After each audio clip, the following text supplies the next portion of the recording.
Si Ninong Attorney Michael Powa. Ayan, ang spokesperson ni Vice President Inday Sara Duterte Carpio sa impeachment. Attorney Michael Powa, sir. Magandang umaga po sa inyo, Attorney. Good morning, Attorney. Good morning, Lakay. Good morning din po, Sister El. At magandang umaga po sa ating mga kababayan. Abay, Attorney Powa, ready na ba kayo sa Lunes sa pagsisimula ng impeachment trial kay VP Sara, sir? Opo, at parati naman po natin sinasabi na last year pa lang, no, talagang pinaghahandaan na natin ng impeachment dahil nagkaroon na ng unang impeachment laban sa Vice Presidente na pinawalang bisa lamang ng Supreme Court, no.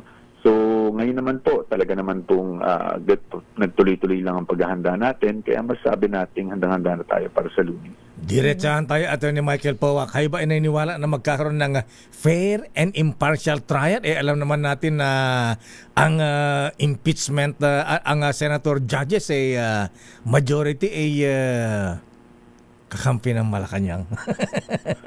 Well, Lakay, ako naman po, no, ang pananaw naman po ng depensa dyan ay talagang dapat bigyan natin pauna ng benefit of the doubt, no, lahat ng magiging senator judges natin, anuman ang kulay ng kanilang politika. So sa atin naman po, we believe that they will basically decide based on evidence. So sa atin, siguro bigyan muna natin ng benefit of the doubt. Kung meron mga kinikilingan, makikita naman po ng publiko yan, no? Makita naman ng taong bayan yan. Pero sa tingin ko naman, no, ang senator judges naman natin bilang mga senador, sabi nga nila, they are 24 independent states, hindi ba? So, sa tingin ko, umaasa naman po tayo na magiging patas ang paglilitis. Ayan, oo. Sa bagay, ang bentahe lang yata ng depensa, Attorney Michael Powa, ay kung pagbabatayin yung batas, mukhang mahirapan sila makakuha ng 16 votes para i-convict ang Vice President Sara. Well, sa atin po, kung sa totoo lang, hindi naman natin pwedeng i-deny, no, na tinitingnan din natin yung numero. Pero ganun pa man, sir, naniniwala din tayo sa depensa na ang focus talaga natin dapat ay yung mga ebidensya. So, sa atin po, kailangan pong maintindihan ng taong bayan na mauuna pong magpresenta ng ebidensya ang prosecution, after naman po ang defense. So, siguro po, maging patient lang po ang ating mga kababayan at intayin lang po na kung meron mga paratang o naturang ebidensya na ilalatag ang prosecution, intayin lang po rin ang magiging tugon at sagot ng depensa. Ayan, ang isang ilang ticklish issue rito, Attorney Michael Powa, sir, ay yun daw pong papaharapin daw ang mga bilang witnesses. Itong si Mary Grace Piatos, ayan, at saka si Sheriff, ayan. Ano sa tingin niyo sa mga witness na ito? Sila ba ay harap at ito ba ay papayagan niyo o meron nga bang Mary Grace Piatos? Well, sa atin naman po, ang panindigan din natin ay nasa prerogative na po talaga ng prosecution kung sino man ang witnesses na gusto nilang ipatawag. Whether it be Mary Grace Piatos or yung pong sheriff na napapabalita, no, kamakailan. Sa atin naman po, ginagalang naman natin yung karapatan ng prosecution na ipatawag kung sino gusto nilang ipatawag. Pero tayo sa defense, ready lang po tayo, no, na to cross-examine all these witnesses na ipapatawag ng prosecution. Dito ba, Attorney Powa, sir, sa impeachment, parang magkakaroon ba ng tipong parang arraignment sa korte? Ayan na. At kung merong ganyan, harap ba ang Vice President Sara? Well, yung napanood ko po, no, sa mga nakaraang impeachment, meron pong ganun, no, wherein the respondent will enter a plea. Natatandaan ko po, ginawa po yun noong, hindi ko po maalala yung kay President Estrada, pero natatandang-tanda ko po nung ginawa po yun kay late former Chief Justice Renato Corona.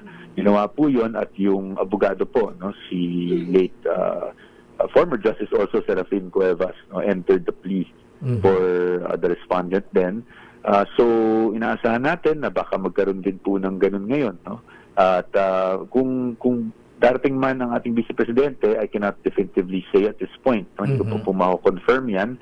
Pero kung sakali man po, nandun naman po rin kaming mga abogado niya, and we are empowered naman po to enter that plea for her.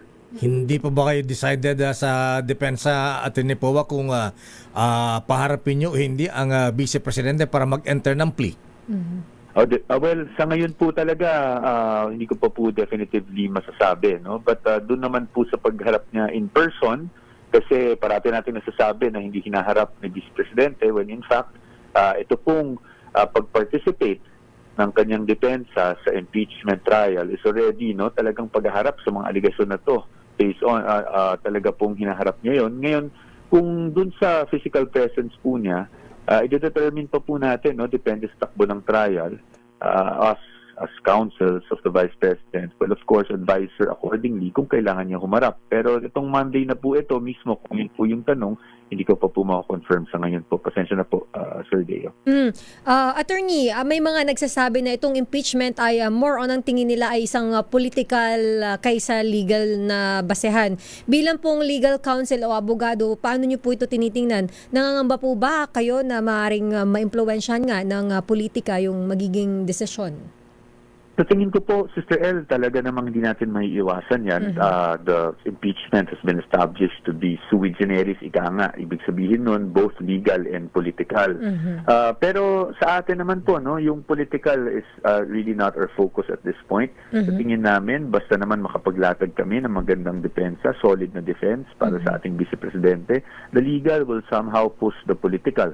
Ang importante lang po dito ay mapaliwanag din po talaga natin ng mabuti sa taong bayan, sa ating mga kababayang Pilipino, kung ano yung mga nagaganap sa loob ng impeachment trial. Nang sa ganun, maintindihan nila because we cannot deny the fact that one way or the other, public opinion will also sway the political aspect.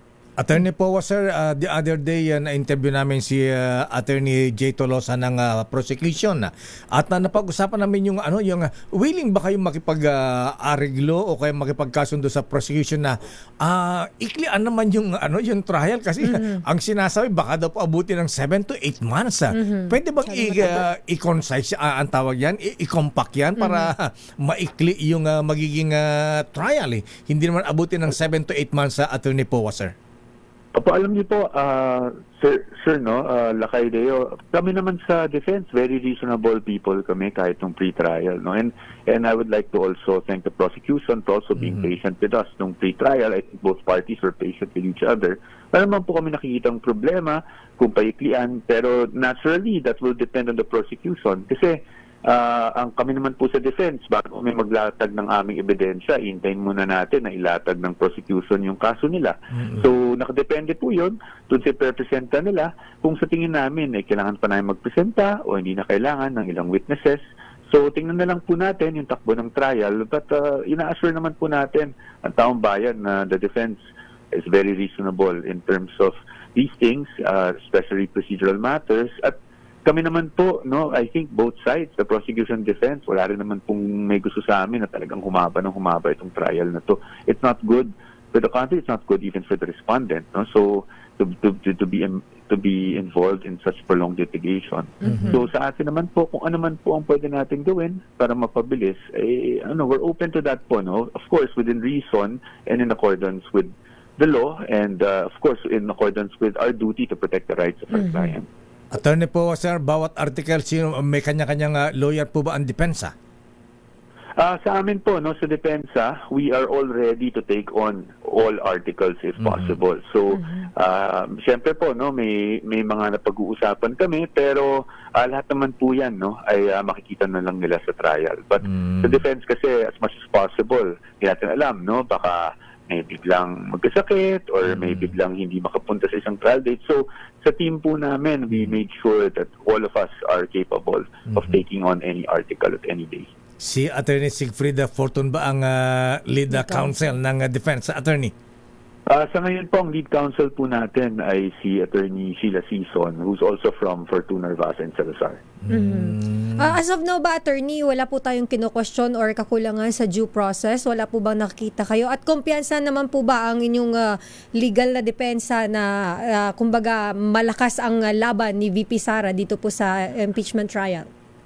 Alam niyo, Sister L, kung matatandaan natin, meron na kaming petisyon, no, inihain sa Korte Suprema noong panahon pa lang na itong impeachment laban sa ating Vice Presidente ay dumaraan doon sa Committee on Justice sa House of Representatives. No? So, we have not waived yung aming petition na yon because we believe na kahit na tuloy-tuloy yung trial ngayon, no, ay valid po yung aming mga argumento doon ukol sa due process issues, no, na nakita namin na hindi nasunod at naging lumabag sa mga karapatan ng Vice Presidente at the lower house. So, yun naman po ay nandun pa rin po sa Supreme Court at hinihintay lang po natin kung magkaroon man ng desisyon yun sa lalong madaling panahon.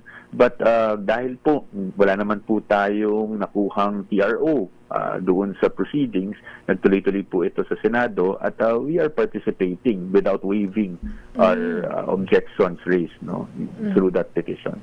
Okay, Attorney Powa, sir, maraming salamat and good luck. See you on Monday. Papanoorin po namin Manonood kayo. po kami. Mr. El, maraming salamat po sa inyo. Kita-kita na po tayo sa Lunes at magandang umaga po sa ating mga kababayan. Thank you very much, sir. Attorney Michael Powa, ang spokesperson ni Vice President Inday Sara Duterte.